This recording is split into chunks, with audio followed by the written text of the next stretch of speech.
आप लोग जानते हैं कि 16 जनवरी से पूरे राज्य में पंचायत कमेटी से लेकर के प्रखंड कमेटी, जिला कमेटी तक भंग की गई थी और उसके बाद पार्टी का सदस्यता अभियान पार्टी के द्वारा 18 तारीख से प्रारंभ किया गया था और ये सदस्यता अभियान निरंतर जारी है। और साथ ही साथ पंचायत कमेटी, प्रखंड कमेटी और जिला कमेटी का गठन भी प्रारंभ किया गया है। और मैं ये बातें इसलिए आपके समक्ष रख रहा हूँ कि आप लोगों को भी पता है कि पार्टी का महाधिवेशन संपन्न होने वाला है और उस महाधिवेशन के पहले जो सांगठनिक प्रक्रिया होती है उस प्रक्रिया को पार्टी के द्वारा अपनाया जाता है और उसी प्रक्रिया के तहत पार्टी का सदस्यता अभियान, जिसका लक्ष्य इस बार हम लोगों ने 60 लाख रखा है। पिछली बार सदस्यता अभियान का लक्ष्य 50 लाख था। उस लक्ष्य को हम लोगों ने प्राप्त किया और इस बार पार्टी के कार्यकर्ताओं के उत्साह को देखते हुए राज्य में विधानसभा के चुनाव में झारखंड मुक्ति मोर्चा और गठबंधन को जिस तरह का सहयोग इस राज्य के लोगों ने दिया, आशीर्वाद दिया, प्यार दिया, उसको देखते हुए इस बार का लक्ष्य 60 लाख रखा गया है और हम लोगों को पूरा विश्वास है कि हम लोग उस लक्ष्य को प्राप्त कर लेंगे। और पार्टी का जो संगठनिक हमारा स्वरूप है, पंचायत कमेटी, प्रखंड कमेटी, जिला कमेटी, उन कमेटियों का गठन करके हम पार्टी के महाधिवेशन को संपन्न कर पाएंगे, जो 13वां महाधिवेशन होगा पार्टी का। और उसकी तारीख रखी गई है 14 और 15 अप्रैल और उसका स्थान होगा रांची के खेल गांव स्थित हरिवंश टाना भगत इंडोर स्टेडियम में। ये पार्टी का महाधिवेशन संपन्न होना है। जैसा कि आप लोग जानते हैं कि 14 अप्रैल बाबा साहब का जयंती है और उस जयंती के अवसर पर ही पार्टी महाधिवेशन की शुरुआत करेगी। इस महाधिवेशन में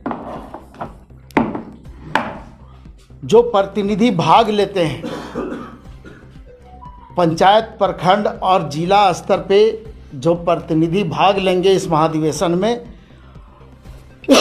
उनकी कुल संख्या 3600 होगी, जिसमें कि झारखंड के साथ साथ अन्य राज्य जहां पर पार्टी का संगठन है, जैसे उड़ीसा, बिहार, पश्चिम बंगाल, असम, छत्तीसगढ़ और तमिलनाडु, जहां पर पार्टी का संगठनिक ढांचा है, संगठनिक स्वरूप है, वहां से भी महाधिवेशन में प्रतिनिधि भाग लेंगे।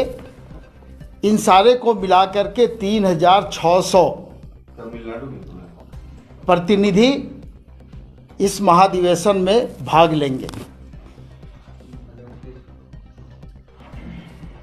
उसके अलावा 3600 प्रतिनिधियों के अलावा जो केंद्रीय समिति के सदस्य होते हैं, वो स्वतः प्रतिनिधि के रूप में उस महाधिवेशन में भाग लेते हैं और केंद्रीय समिति जब महाधिवेशन प्रारंभ हो जाता है उस समय उसको भंग कर दिया जाता है और वहाँ पर फिर महाधिवेशन को संचालित करने के लिए संचालन मंडली का गठन होता है और अध्यक्षीय मंडली का गठन होता है। जो उसी जगह पर होगा। तो कुल मिलाकर के ये जो प्रतिनिधियों की संख्या होगी 3,900 प्रतिनिधि इस महाधिवेशन में भाग लेंगे। इस बार हम लोगों ने कुछ महाधिवेशन को संचालित करने के लिए और बेहतर ढंग से हम प्रतिनिधियों का जो उनका बात होता है, जो उनकी प्रतिक्रिया होती है महाधिवेशन के दरमियान, उसमें समय देने के लिए हम लोगों ने अप्रैल माह के प्रथम सप्ताह में जो प्रतिनिधियों का जो रजिस्ट्रेशन होता है उसको हम लोगों ने रखा है कि महाधिवेशन से पूर्व में सभी प्रतिनिधियों का रजिस्ट्रेशन हो जाएगा, उनका जो शुल्क जमा किया जाता है वो जमा हो जाएगा और उसके बाद में जब वो प्रतिनिधि महाधिवेशन में भाग लेने के लिए आएंगे तो उनको एक अच्छा सिस्टमेटिक माहौल वहाँ पर देने का पार्टी के तरफ से प्रयास किया गया है। सांगठनिक कार्यों के जो निष्पादन अभी चल रहे हैं और जो सदस्यता अभियान अभी हम लोगों का जारी है, वो सदस्यता अभियान और सांगठनिक जो कार्यक्रम है पंचायत कमेटी, प्रखंड कमेटी, जिला कमेटी के और नगर महानगर कमेटी के गठन से संबंधित, उसके लिए 31 मार्च तक हम लोगों ने समय दिया है कि 31 मार्च के अंदर में पार्टी का सदस्यता अभियान और जो पंचायत, प्रखंड, जिला, महानगर और नगर का जो गठन करना है वो प्रक्रिया हम लोगों को पूरा कर लेना है। और उसके बाद फिर 15 अप्रैल के बाद से हमारा पुनः पार्टी का सदस्यता अभियान प्रारंभ हो जाएगा। तो ये सारी चीज़ें आप लोगों के समक्ष हम लोगों ने रखी है ताकि आप लोगों के माध्यम से जो हमारे पार्टी के सदस्य हैं, जो प्रतिनिधि हमारे होंगे उन तक ये बातें पहुंच पाए और आप लोगों के अंदर भी उत्सुकता थी। पार्टी महाधिवेशन को लेकर के अलग अलग सवाल हम लोगों से किए जाते थे, तो उसको भी हम लोगों ने दूर करने का प्रयास किया है।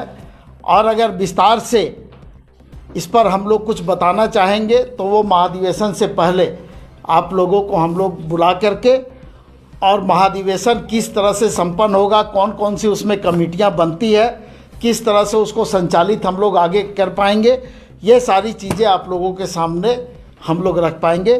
बहुत बहुत धन्यवाद आप लोग का।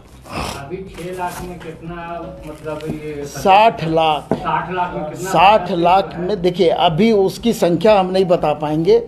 वो इसलिए नहीं बता पाएंगे कि अभी सारे जगह पर ये अभियान चल रहा है और जब हम लोगों के पास में सूची आ जाती है और सदस्यता जो रसीद होता है उसकी अधकट्टी आ जाती है, उसके बाद हम संख्या आपको बता पाएंगे। और हम लोगों का प्रयास होगा कि महाधिवेशन से पहले आपको हम संख्या भी बता दें। दादा, एक चीज देखी जा रही है विधानसभा में, ये सत्ता पक्ष के ही लोग आक्रामक हैं, विपक्ष से ज्यादा। आक्रामक नहीं है। अगर किसी सवाल पर सत्ता पक्ष के विधायक अगर मंत्री से, सरकार से उत्तर चाहते हैं तो इसको आक्रामकता नहीं कहा जाता है। यही लोकतंत्र है। लोग अपनी बात को खुल करके विधानसभा के अंदर में रखते हैं और वहाँ पर सरकार उसका जवाब देती है। और जो सवाल आते हैं माननीय सदस्यों के द्वारा, उस सवाल का जवाब दे करके या उस जिस काम के लिए वो सवाल उठाए जाते हैं उसका निराकरण करने का प्रयास करती है। ये कहना कि नहीं होगा तो हम धरने में बैठ जाएंगे, नहीं, अब ये तो अपनी अपनी बात रखने का तरीका है और जिस तरीके से बातें रखी जा रही है यही लोकतंत्र की खूबसूरती है। सर, बात तो एक और है कि कुछ लोग, काफी मंत्री सक्षम नहीं हो पा रहे, वो सारा संतुष्ट नहीं कर पा रहे अपने जवाब से, सदन में जो उठ रहा है सवाल उसके अगेंस्ट में जो जवाब दे रहे हैं, तो जो भी सवाल पूछ रहे हैं उसको संतुष्ट नहीं हो पा रहे हैं, मंत्री नहीं कर पा रहे। नहीं, ऐसा तो अभी तक हम लोगों के संज्ञान में बात नहीं आया है। हम भी लगातार विधानसभा के अंदर में कार्यवाही देखते रहते हैं और इस तरह की कोई बात नहीं आई है। अगर कोई मंत्री सदस्यों को संतुष्ट नहीं कर पा रहे हैं तो उसके बाद मुख्यमंत्री उनके तरफ से जवाब देते हैं और फिर सदस्य संतुष्ट होते हैं। आसन पर जिस तरह आरोप लगा, कल भी विपक्ष ने कहा, वॉकआउट किया, आज भी वॉकआउट किया कि आसन जो है वो एक तरफ ज्यादा झुका हुआ है। नहीं, आपको ऐसा लगता है मुझे क्या? नहीं लगता है। कई राज्यों की घटना अगर हम बताएंगे जी। तो आपको थोड़ा दिक्कत होगा, आपका सवाल का जवाब वहीं मिल जाएगा। लेकिन दूसरे राज्य की घटना का जिक्र हम लोग नहीं करते हैं। जो भी आसन पे बैठता है, हमको लगता है कि वो निष्पक्ष ढंग से सभी सदस्यों की बातें वो सुनते हैं और उनके जो भी सवाल होते हैं उसका उत्तर दिलाने का वो प्रयास करते हैं। बहुत से तो ऐसे सदस्य हैं जो निर्दलीय हैं, उनको 1 मिनट का समय मिलना चाहिए, लेकिन उनको भी अध्यक्ष के द्वारा 10-10 मिनट का समय दिया जाता है। तो इससे ज़्यादा और क्या निष्पक्षता आप चाहते हैं? धन्यवाद। देवाशीष का होता है।